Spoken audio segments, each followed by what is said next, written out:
जय हिंद दोस्तों, आप सभी का स्वागत है एक बार फिर से आपके अपने YouTube चैनल यूनिक ज्ञान में। आज हम बीए 5th सेमेस्टर हिंदी का राष्ट्रीय काव्य अर्थात हिंदी पेपर सेकंड का चैप्टर 6 देखेंगे। इसके पहले के हमने 5 चैप्टर्स जो कि देख लिए हैं, जिसने भी ना देखे हों वह जाएं, उनको प्लेलिस्ट मिल जाएगी हमारे चैनल पर। BA 5th semester second paper Hindi classes, जिसमें आपको सिलेबस के साथ साथ सभी चैप्टर्स उसमें आपको कवि परिचय के साथ साथ उसमें जो आपके सिलेबस लगा हुआ है उसकी व्याख्या भी अच्छे से देखने को मिल जाएगी। साथ ही साथ पीडीएफ अगर आप प्राप्त करना चाहते हैं हर एक चैप्टर्स का, तो हमारे टेलीग्राम ग्रुप को ज्वाइन कीजिए, टेलीग्राम चैनल को ज्वाइन कीजिए, जिसका लिंक आपको डिस्क्रिप्शन बॉक्स में दिया गया है। तो चलिए देखते हैं चैप्टर 6 हमारा जो है। इसमें हमें सबसे पहले अयोध्या सिंह हरिऔध जी के बारे में, अयोध्या सिंह उपाध्याय जो कि हरिऔध जी हैं, इनके बारे में हमें पढ़ना है। तत्पश्चात हमारे जो सिलेबस में कर्मवीर और जन्मभूमि लगा हुआ है, इसका अच्छे से व्याख्या हम देखेंगे। तो चलिए देखते हैं अयोध्या सिंह उपाध्याय के बारे में। हमने पहले ही बताया, कुछ लोगों का कमेंट आता है कि जीवन परिचय हम स्वयं से याद कर लेंगे, बस सर आप हमें व्याख्या बता दीजिए। तो उनके लिए यह भी ऑप्शन हमने यह बताया हुआ है कि जीवन परिचय आपको याद है तो एक बार सुन लीजिए, जिससे आपको रिवीजन हो जाए। अगर वह भी नहीं चाहते हैं तो आप सीधे व्याख्या वीडियो थोड़ा स्किप करके भगा के व्याख्या वाले भाग पर पहुंचकर व्याख्या आप देख सकते हैं। और जिन्हें ना पढ़ा है कवि परिचय, जिनको नहीं होता आसानी से याद, सुनने से ज़्यादा याद होता है, ये आपको पता होना चाहिए। ये मनोवैज्ञानिक चीज़ है, जो चीज़ें आप सुनते हैं वो जल्दी आपको याद होती है। तो चलिए देखते हैं अयोध्या सिंह उपाध्याय जी के बारे में, उनका कवि परिचय देखेंगे। हरिऔध जी द्विवेदी युग के प्रमुख कवि थे। द्विवेदी युग के प्रमुख कवि कौन थे? हरिऔध अर्थात जो अयोध्या सिंह उपाध्याय जी हैं। उन्होंने आधुनिक काव्य क्षेत्र को अपनी मौलिक कवि प्रतिभा के रस से सींचा है। उन्होंने प्राचीन विषयों, छंदों और काव्य के अंतरंग और बहिरंग पक्षों पर नवीन युग को उभरती हुई मान्यताओं की रंग भरी तूलिका फेरी हुई है। इस दृष्टिकोण से आधुनिक कविता का सर्वप्रथम कवि यदि हरिऔध जी को कह दिया जाए तो अधिक न्याय संगत होगा। द्विवेदी युग के जो प्रथम और प्रमुख कवि थे, कौन थे? वो हरिऔध जी थे। हरिऔध जी का जन्म जो है वह आजमगढ़ जिले के निजामाबाद गांव में सन 1865 में हुआ था। उनके पिता का नाम क्या है? पंडित भोला सिंह, तथा माता का नाम रुक्मिणी देवी था। उनके पूर्वज जो हैं शुक्ल यजुर्वेदी सनाढ़ ब्राह्मण थे, जो कालांतर में सिख हो गए। मिडिल परीक्षा पास कर उन्होंने काशी के क्वींस कॉलेज में प्रवेश लिया हुआ था, किंतु अस्वस्थता के कारण कॉलेज छोड़ देना पड़ा। घर पर ही फारसी, अंग्रेज और संस्कृत का अध्ययन किया। 17 वर्ष की आयु में उनका विवाह हुआ। कुछ वर्ष तक निजामाबाद के तहसीली स्कूल में अध्यापन कार्य उन्होंने किया हुआ था। बाद में 20 वर्ष तक कानूनगो के पद पर कार्य किया। उन्होंने कानूनगो से अवकाश प्राप्त कर उन्होंने काशी हिंदू विश्वविद्यालय में अवैतनिक रूप में अध्यापन कार्य किया था। हरिऔध जी के जीवन का ध्येय अध्ययन और अध्यापन ही रहा है। उन्होंने अपने जीवन में अध्ययन किया है और लोगों को पढ़ाया है, अर्थात अध्यापन किया हुआ है। उनके जीवन का एक ध्येय मान लीजिए, एक लक्ष्य मान लीजिए, यही था। उनका जीवन सरल, विचार उदार और लक्ष्य महान माना जाता है। उनका जो जीवन है सरल माना जाता है, उनका जो विचार है वह उदार माना जाता है, और उनका जो लक्ष्य है वह महान था। हिंदी साहित्य सम्मेलन ने प्रिय प्रवास पर उनको मंगला प्रसाद पारितोषिक प्रदान किया था। किस पर? प्रिय प्रवास पर। सम्मेलन की ओर से उनको साहित्य वाचस्पति की उपाधि से भी अलंकृत किया गया था। कौन सा उपाधि उनको मिली थी? साहित्य वाचस्पति की उपाधि उन्हें मिली थी। सन 1945 ईस्वी में अमर यश प्राप्त कर हरिऔध जी ने नश्वर शरीर को त्याग दिया था। उनकी रचनाएं अगर हम देखें तो खड़ी बोली को काव्य भाषा के पद पर प्रतिष्ठित करने वाले कवियों में हरिऔध जी का नाम बहुत आदर से लिया जाता है। और उनकी प्रमुख रचनाएं जो हैं, नाटक अगर हम देखें तो उनका नाटक है प्रद्युम्न विजय और रुक्मिणी परिचय। अगला हम देखेंगे उपन्यास उन्होंने कौन सा लिखा है। इनका प्रथम उपन्यास कौन सा था? प्रेम कांता। ठेठ हिंदी का ठाठ और अधिकला फूल प्रारंभिक प्रयास को दृष्टि से उल्लेखनीय है। ठेठ हिंदी का ठाठ और अधिकला फूल। आगे देखेंगे काव्य ग्रंथ इन्होंने कौन कौन से लिखे हैं। उनकी प्रतिभा का विकास वस्तुतः कवि रूप में हुआ। उन्होंने छोटे बड़े 15 से अधिक काव्यों की सृष्टि की हुई है। उनके कुछ प्रमुख काव्य ग्रंथ कौन कौन से हैं। पहला है प्रिय प्रवास, यह वियोग श्रृंगार का महाकाव्य है। प्रिय प्रवास जो है वह वियोग श्रृंगार का एक महाकाव्य है। इसके नायक व नायिका शुद्ध मानव रूप में सामने आए हैं। नायक श्री कृष्ण लोक संरक्षण तथा विश्व कल्याण की भावना से परिपूर्ण मनुष्य है। अगला ग्रंथ है इनका रस कलश। इनमें उनकी आरंभिक स्फुट कविताएं संकलित हैं। ये कविताएं श्रृंगारिक तथा काव्य सिद्धांत निरूपण के लिए लिखी गई हैं। चौखे चौपदे तथा चुभते चौपदे, इसमें खड़ी बोली के मुहावरा, सौंदर्य एवं इसके लौकिक स्वरूप की झलक मिली है। इनका जो रचना है चोखे चौपदे तथा चुभते चौपदे, इसमें मुहावरों का सौंदर्य एवं उसके लौकिक स्वरूप की झलक मिलती है। अगला है वैदेही वनवास। यह प्रबंध काव्य आकार की दृष्टि से ग्रंथ छोटा नहीं है, किंतु इसमें प्रिय प्रवास जैसे काव्यत्व का अभाव है। हरिऔध जी के इन ग्रंथों में जाति सेवा, देश सेवा, समाज सेवा, राष्ट्र सेवा की भावनाएं हिलोरे ले रही हैं। वास्तव में वे द्विवेदी युग की महान विभूति थे। उनका प्रिय प्रवास तो इस दृष्टि से सदैव अमर रहा है। यह आपका जीवन परिचय हो गया अयोध्या सिंह उपाध्याय जी के बारे में। देखिए जो जीवन परिचय होता है आपको बस उनकी कहानी समझनी होती है, रचनाएं तो याद करनी ही पड़ेंगी। तो रचनाएं जो उनकी हैं आप याद कर लीजिए, एक बार आप PDF देख लेंगे, आपको टेलीग्राम चैनल पर मिल जाएगा, रिवीजन भी कर सकते हैं और वहां से आप क्या कर सकते हैं, नोट्स भी बना सकते हैं। हमारे सिलेबस में पहला जो उनका लगा हुआ है करमवीर। करमवीर की हम व्याख्या देखेंगे। करमवीर में हम देखेंगे पहला जो हमारा है, देख बाधा विविध बहुविघ्न घबराते नहीं, रह भरोसे भाग के हुए दुख भोग पछताते नहीं, काम कितना ही कठिन हो किंतु उकसाते नहीं, भीड़ में चंचल बने जो वीर दिखलाते नहीं, हो गए एक आन में उनके बुरे दिन भी भले, सब जगह सब काल में वे ही मिले फूले फले। ये आपका पद मतलब इसमें पहला पद है करमवीर में, तो इसका अर्थ हम सबसे पहले देखेंगे। हमने आपको बताया है व्याख्या लिखने से पूर्व आप क्या लिखेंगे, संदर्भ लिखेंगे, तत्पश्चात प्रसंग लिखेंगे, उसके पश्चात व्याख्या लिखेंगे। संदर्भ में आप क्या लिखेंगे, यह जो प्रस्तुत पंक्तियां हैं अयोध्या सिंह उपाध्याय हरिऔध की कविता कर्मवीर से ली गई हैं। कहाँ से ली गई हैं, कर्मवीर से। किसने लिखा है, अयोध्या सिंह उपाध्याय हरिऔध जी ने लिखा हुआ है। तो चलिए इसकी पहली लाइन क्या है, देख बाधा विविध बहुविघ्न घबराते नहीं। देख बाधा मतलब विघ्न जो हैं, मतलब एक प्रकार से विघ्न क्या होते हैं, विविध, अनेक, बहुत सारे। विविध जो विघ्न है, विघ्न मीन्स क्या होता है, विघ्न मीन्स हो गया बहुत सारे या विविध। तो इसका पूर्ण अर्थ क्या हो गया, देख बाधा, बाधा अर्थात रुकावटें, विविध मतलब बहुत सारे विघ्नों को, बहुत सारी बाधाओं को देखकर वह घबराते नहीं हैं। रह भरोसे भाग्य के वे दुख भोग पछताते नहीं, वह भाग्य के भरोसे न बैठकर दुख को भोग कर पछताते नहीं हैं। वह मेहनत करके सफलता को प्राप्त करने में मतलब विश्वास रखते हैं। ये सब कौन है, वही कर्मवीर कहलाते हैं, जो विघ्नों को देखकर अर्थात जो बाधाओं को देखकर, रुकावटों को देखकर घबराते नहीं और भाग्य के भरोसे नहीं बैठते, दुख को भोग कर वह बैठ कर पछताते नहीं हैं।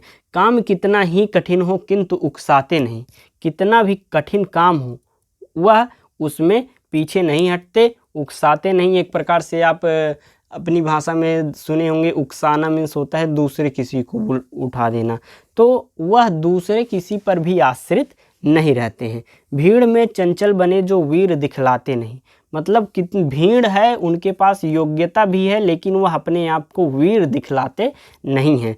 हो गए एक आन में उनके बुरे दिन भी भले, सब जगह सब काल में वे ही मिले फूले फले, मतलब उनके जो बुरे दिन भी थे उसको भी वह अपने लिए पॉजिटिव में, सकारात्मक भाव में लेते हैं और सभी जगह सभी समय सब जगह सब काल में, सभी जगह और सभी समय में वही फूलते फलते हैं, वही आगे बढ़ते हैं। कौन आगे बढ़ते हैं? जो कर्मवीर होते हैं। आज करना है जिसे करते उसे हैं आज ही, सोचते कहते जो कुछ कर दिखाते हैं वही, मानते जी की सुनते हैं सदा सबकी कही, जो मदद करते हैं अपनी इस जगत में आप ही, भूल कर वे दूसरों का मुंह कभी तकते नहीं, कौन ऐसा काम है जे वे कर सकते नहीं। आज करना है जिसे, पहला पद इसमें दूसरे का पहला लाइन पंक्ति क्या है? आज करना है जिसे करते उसे आज ही, मतलब जो कार्य उन्हें आज करना है उसे आज ही करते हैं, वह कल पर उसको नहीं टालते हैं। उसको कार्य को पूरा करने के लिए वह कल पर विश्वास नहीं रखते हैं, उस कार्य को आज ही करते हैं। सोचते कहते हैं जो कुछ कर दिखाते हैं वही, मतलब जो भी करने को सोचते हैं उसको करके दिखाते हैं। मानते जी की हैं, सुनते हैं सदा सबकी कही, मतलब सबकी कही, सबकी बातों को सुनते हैं, लेकिन सुनते सदा अपने मन की ही हैं, क्योंकि उन्हें पता है कि मैं जो भी निर्णय लूँगा वह मेरे लिए सही होगा। सबकी बातों को सुनकर उसके बाद अपने मन की करते हैं। जो मदद करते हैं अपनी इस जगत में आप ही, इस जगत में, इस संसार में अपनी मदद वह स्वयं ही करते हैं, वही कर्मवीर कहलाते हैं। भूल कर वे दूसरों का मुंह कभी तकते नहीं। कर्मवीर जो होते हैं वह भूल कर भी कभी भी दूसरों के ऊपर निर्भर नहीं होते हैं, दूसरों का मुंह नहीं देखते हैं कि यह कार्य वह कर देगा, ऐसा वह दूसरों पर निर्भर नहीं रहते। वह भूल कर भी किसी कार्य को करने के लिए दूसरों पर निर्भर नहीं रहते हैं। कौन ऐसा काम है वे जो कर सकते नहीं, जिसे वह कर सकते नहीं। वे सब कार्य अपनी मेहनत के बल पर करते हैं, अर्थात कोई भी ऐसा कार्य नहीं है जो वह नहीं कर सकते हैं।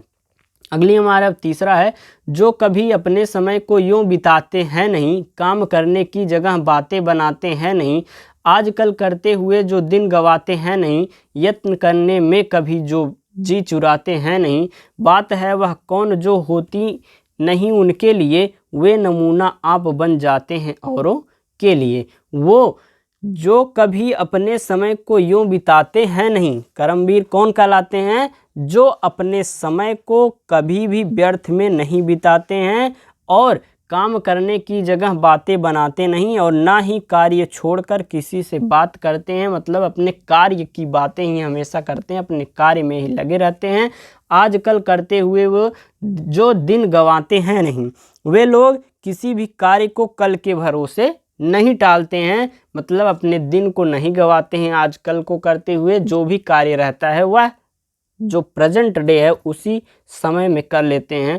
यत्न करने में भी कभी जो जी चुराते नहीं, मतलब प्रयास करने में, किसी कार्य को करने में जो प्रयास लगता है उसको करने से वह अपने मन को कभी, अपने परिश्रम को चुराते नहीं हैं, अपनी ताकत को चुराते नहीं हैं, वह तुरंत उसके लिए प्रयासरत रहते हैं।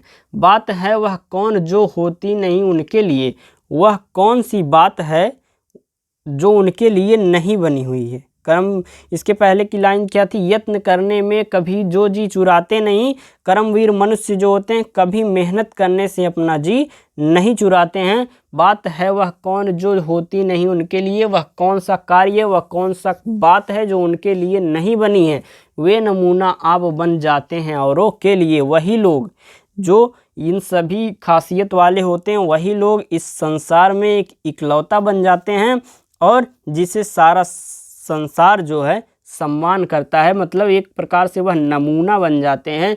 जैसे कि कोई भी नौकरी पा जाता है आपके घर में ही, आपके घर के लोग कहते होंगे देखो उसकी नौकरी लग गई, तुम्हारी नहीं लगी। एक प्रकार से वह नमूना बन जाता है, एक प्रकार से वह आपके लिए आदर्श बन जाते हैं। कुछ लोग, हर एक व्यक्ति का कोई ना कोई आदर्श होता है, तो वह आदर्श बन जाते हैं। जो कर्मवीर लोग होते हैं, जो अपने कार्यों से पीछे नहीं हटते हैं, वह आगे चलकर एक प्रकार से आदर्श बन जाते हैं लोगों के लिए।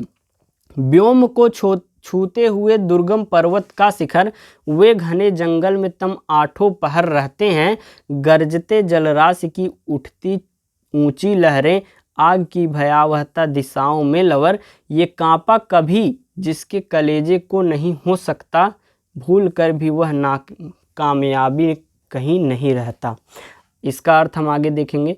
यह हमारी जो लाइन है, व्योम को छूते हुए दुर्गम पर्वत का शहर। क्या लाइन है? व्योम को छूते हुए, व्योम अर्थात क्या है? गगन, आकाश को छूते हुए, और जो दुर्गम मतलब पर्वत का शिखर, दुर्गम क्या है? एक कठिन रास्ता, पर्वत के शिखर को भी वह छू लेते हैं कठिन रास्तों से गुजर कर। वे घने जंगल में तम आठों पहर रहते हैं, अर्थात एक घने जंगल में आठों पहर, एक पहर कितने घंटे का होता है? 3 घंटे का। तो यह 24 घंटे का जो दिन होता है उसमें जो 8 पहर रहते हैं वह अपना घने जंगल में भी बिता सकते हैं। गरजते जलराशि की उठती ऊंची लहरें, मतलब वह गरजते जो जलराशि है, समुद्र में जो लहरें ऊंची उठती हैं उसकी गर्जना को भी सह सकते हैं। आग की भयावता दिशाओं में लवर, आग की भयावता का भी वह सामना कर सकते हैं। ये कांपा कभी जिसके कलेजे को नहीं हो सकता, जो किसी कार्य को करने के लिए जिसका कलेजा कभी भी किसी प्रकार का भय जिसके कलेजे में नहीं उत्पन्न होता, भूल कर भी वह नाकामयाबी कहीं नहीं रहता, मतलब जो अपने कार्य के लिए तत्पर रहता है वह कभी भी नाकामयाब नहीं होता है। चिलचिलाती धूप को जो चांदनी देवे बना, मतलब बहुत तेज धूप को भी वह चांद के द्वारा जो शीतलता प्रदान होती है उसके समान बना दे, वह कर्मवीर है। काम करने पर करे जो शेर का भी सामना, काम अगर पड़े तो वह शेर का भी सामना कर ले, वह होता है कर्मवीर। जो कि हंस हंस के चबा लेते हैं लोहे का चना, मतलब बहुत मुश्किल से मुश्किल कार्य कर लेते हैं, वह होते हैं कर्मवीर। एक आप मुहावरा भी सुने होंगे कि लोहे का चना चबवा देना। है कठिन कुछ भी नहीं जिनके हैं जी में यह ठाना, मतलब जिसके मन में यह ठान लेते हैं, जो यह मन में ठान लेते हैं कि कोई भी कार्य हो मेरे लिए मुश्किल नहीं है, वह होते हैं कर्मवीर। कोस कितने ही चले पर वे कभी थकते नहीं, मतलब कितनी भी कोस की दूरी वह तय कर लेते हैं लेकिन वह कभी भी थकते नहीं, वह होते हैं कर्मवीर। कौन सी है गुलशन जिसको खोल वे सकते नहीं, कौन सा रास्ता है, कौन सा गुलशन है जिसे वह खोल सकते नहीं, मतलब हर एक कार्य को वह कर सकते हैं। ठीकरी को वे बना देते हैं सोने की डली, ठीकरी को वे बना देते हैं सोने की डली, रंग को करके दिखावे देते हैं वो सुंदर खली, बेवबूबों में लगा देते हैं चंपे की कली। आगे देखेंगे, बेवबूबों में लगा देते हैं चंपे की कली, काक को भी ये सिखा देते हैं कोकिल काकली, उस रो में है खिला देते अनूठे वे कमल, वे लगा देते हैं उकटे काठ में भी फूल फल। इसका अर्थ हम देखेंगे, ठीकरी के वे बना देते हैं सोने की डली, जो ठोकरी होती है उसे सोने की डलिया बना देते हैं, रंग को करके दिखावे हुए सुंदर खली, किसी भी प्रकार के रंग हो उससे वह सुंदर खली का निर्माण कर देते हैं। वेवबूबों में लगा देते हैं चंपे की कली, मतलब वेवबूब जो होते हैं उसमें भी वह चंपे की कली मतलब सुंदर फूल वह लगा देते हैं, किसमें? सूखे हुए वृक्षों में भी, मतलब सूखे हुए लकड़ियों में भी। काक को भी ये सिखा देते हैं कोकिल काकली, अर्थात कौवे को भी कोयल के समान मीठी बोली वह सिखा देते हैं। उस रो में है खिला देते अनूठे वे कमल, मतलब बंजर जमीन पर भी वह एक प्रकार से कमल खिला देते हैं। वे लगा देते हैं उकटे काट में भी फूल फल, मतलब एक प्रकार से जो सूखी लकड़ी होती है उसमें भी वह फूल फल उगा देते हैं, लगा देते हैं। अगला है, काम को भी आरंभ करके यो नहीं जो छोड़ते, सामना करके नहीं जो भूल कर मुंह मोड़ते, जो गगन के फूल बातों से वृथा नहीं तोड़ते, संपदा मन से करोड़ों को नहीं जोड़ते, बन गया हीरा उन्हीं के हाथ से है काट बन, कांच को करके दिखा देते हैं वह उज्जवल रतन। ये इसमें पहली लाइन हमारी क्या है? काम को आरंभ करके यो नहीं जो छोड़ते, कोई भी कार्य को जब वह आरंभ करते हैं तो वह उसे बीच में नहीं छोड़ते हैं बल्कि उसे पूरा करके ही छोड़ते हैं। सामना करके नहीं जो भूल कर मुंह मोड़ते, उनका प्रयास तब तक जारी रहता है जब तक वह मंजिल नहीं पा लेते हैं। किसी चीज़ का जब वह सामना करते हैं तो उससे वह मुंह नहीं मोड़ते, अर्थात जो भी कार्य शुरू करते हैं उसे अंत तक करते हैं। जो गगन के फूल बातों से वृथा नहीं तोड़ते, जो गगन के फूल बातों से वृथा नहीं तोड़ते, संपदा मन से करोड़ों की नहीं वे जोड़ते। जो गगन के फूल बातों से वृथा नहीं तोड़ते, अर्थात इसका क्या अर्थ हो जाएगा, जो अपने परिश्रम से किसी भी प्रकार के असंभव कार्य को भी संभव कर देते हैं। संपदा मन में करोड़ों की नहीं जोड़ते, अपने मन से वह करोड़ों की संपदा को नहीं जोड़ते हैं। बन गया हीरा उन्हीं के हाथ से है काट बन, मतलब उनके हाथ से ही हीरा बन गया, काट जो था एक प्रकार से वह हीरा बन गया। इसका अर्थ क्या है कि वह अपने पराक्रम के प्रभाव से सामान्य को असामान्य तथा हीन को महान बना देते हैं। कांच को करके दिखा देते हैं वो उज्जवल रत्न, जैसे शीशा रत्न का संयोग पाकर चमकदार हो जाता है, मतलब जो कांच है उसे भी वह उज्जवल रत्न बना देते हैं, चमकदार हो जाता है। उसी प्रकार वे अपने दृढ़ निश्चय एवं कर्मठता से एक समाज की स्थापना कर देते हैं। अगली लाइन है, पर्वतों को काट कर सड़कें बना देते हैं वे, अर्थात पर्वत को भी काट कर वह सड़क बना देते हैं, पर्वतों में भी रास्ता बना देते हैं। सैकड़ों मरुभूमि में नदियां बहा देते हैं वे, अर्थात जो बंजर सैकड़ों बंजर जमीन है उसमें भी वह नदियों को बहा देते हैं। गर्भ में जलराशि के बेड़ा चला देते हैं वे, अर्थात बहुत बड़ा मतलब जल राशि है, अर्थात समुद्र में भी वे बेड़ा चला देते हैं, एक प्रकार से जो पहले नाव होती थी। जंगलों में भी महामंगल रचना देते हैं वे, जंगल में भी वह जंगलों को काट कर एक प्रकार से बहुत अच्छी रचना उन्हें दे देते हैं।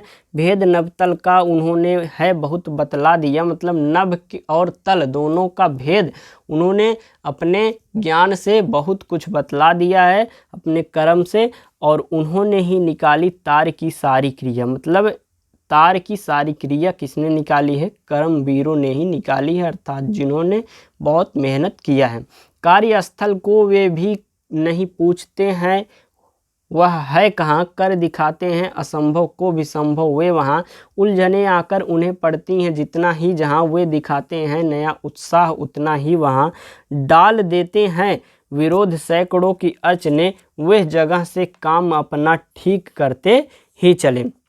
कार्यस्थल को भी वे नहीं पूछते हैं वो एक है कहाँ, अर्थात वह यह भी नहीं पूछते जो हमारा कार्य करने का स्थान है वह है कहाँ, इतना भी नहीं पूछते, कर दिखा देते हैं असंभव को भी संभव वे वहाँ। वह जो है अपने संघर्ष से असंभव कार्य को भी संभव बना देते हैं। उलझने आकर उन्हें पड़ती है जितनी ही जहाँ, उन लोगों को कार्यों में बहुत सी बाधाएं जो आती हैं पर वह उससे हार नहीं मानते हैं। वहाँ पर भी उलझने आकर उन्हें जहाँ भी जितनी भी पड़ती हैं, जितनी भी बाधाएं पड़ती हैं, वे दिखाते हैं नया उत्साह, वह अपने उस कार्य को नए उत्साह के साथ करते हैं। डाल देते हैं विरोध सैकड़ों की अड़चने, मतलब सैकड़ों लोगों की जो अड़चन है, लोगों की जो बाधाएं हैं उसमें भी वो विरोध डाल देते हैं, अर्थात उनको भी अड़चनों से निकाल देते हैं।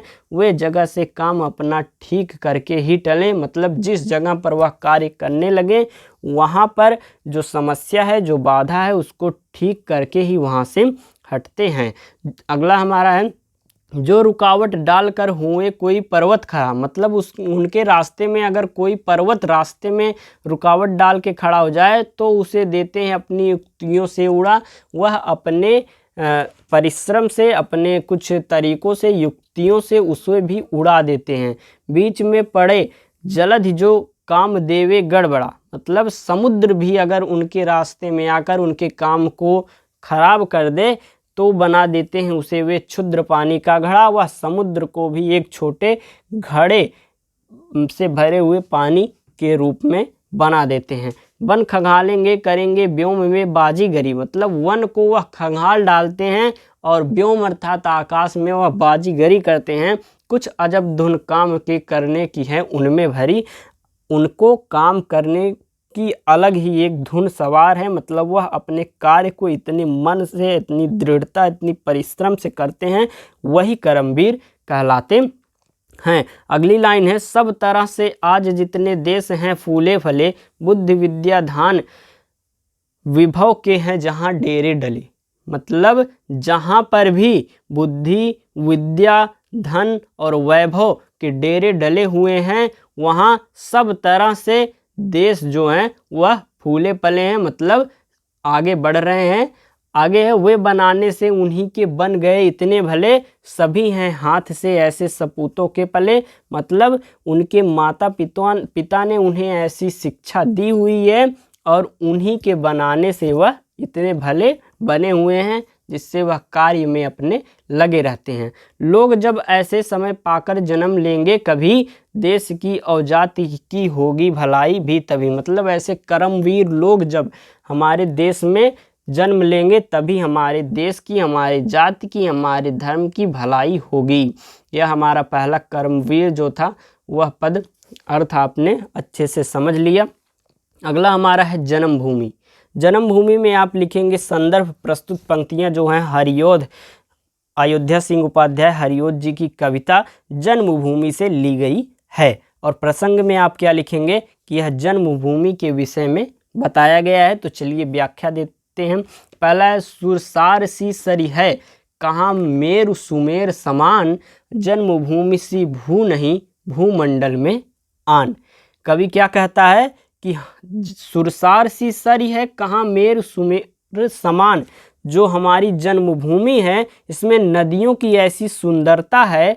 सुरसार सी सरी है मतलब नदियों की ऐसी सुंदरता है जो देखते ही बनती है।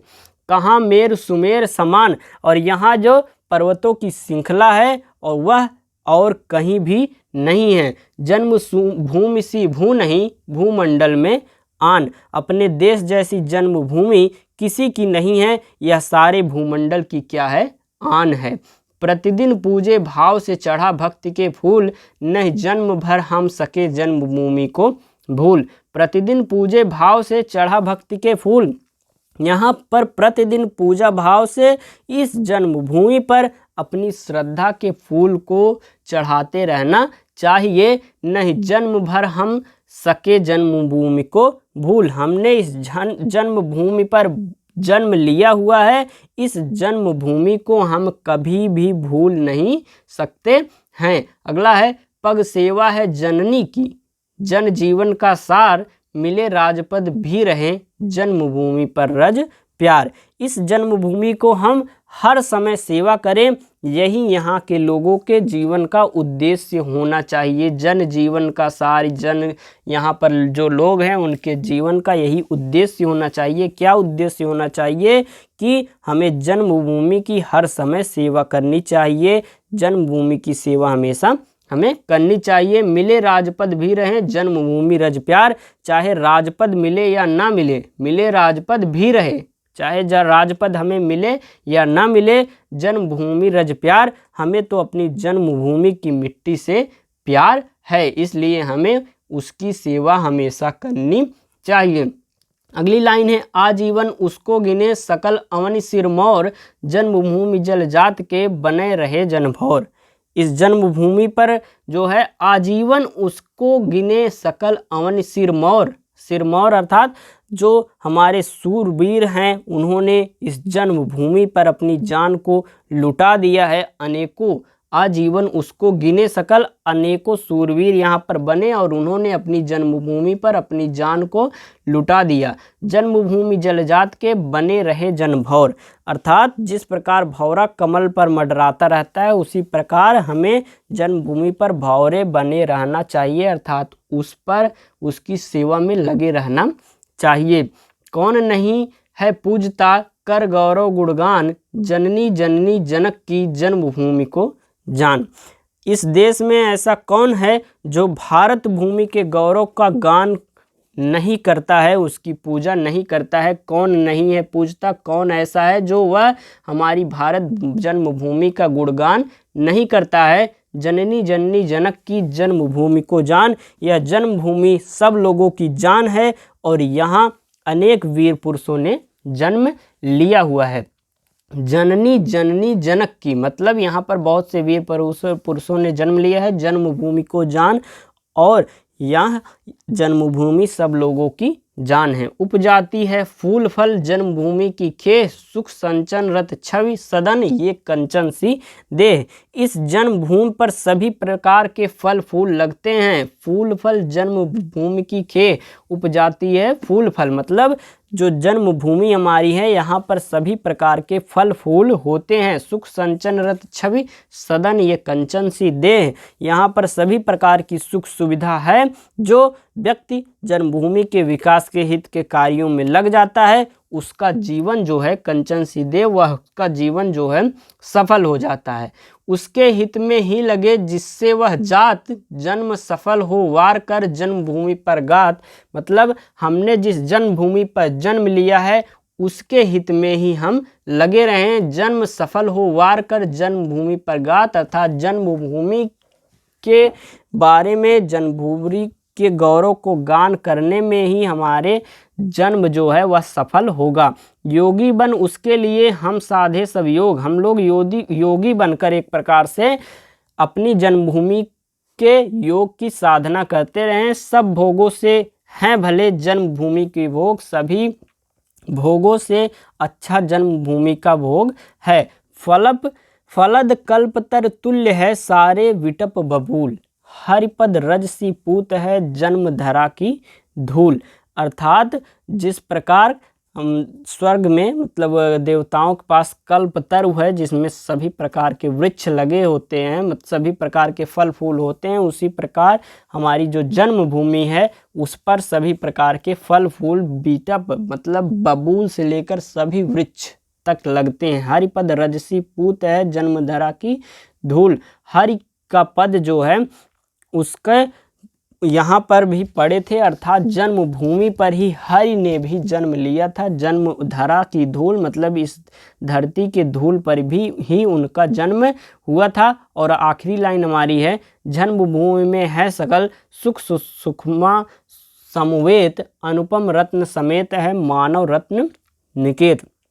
जन्मभूमि में ही संपूर्ण सुख सुखमा सब चीज़ें हैं, अनुपम रत्न समेत अर्थात सभी प्रकार के रत्न भी हमारी जन्मभूमि में हैं। और मानव रत्न निकेत, मानव रत्न भी इसी से जुड़ा हुआ है। यह आपका जन्मभूमि की व्याख्या थी, कविता की व्याख्या थी। इसमें अगर हम विशेष बताएं तो विशेष क्या है कि इसमें जन्मभूमि के महत्व के बारे में बताया गया है। यह था आपका चैप्टर 6, जिसमें आपने हरिओ सिंह उपाध्याय के बारे में देखा तथा उनकी दोनों कविताओं जन्मभूमि और कर्मवीर की व्याख्या बहुत अच्छे से देखी।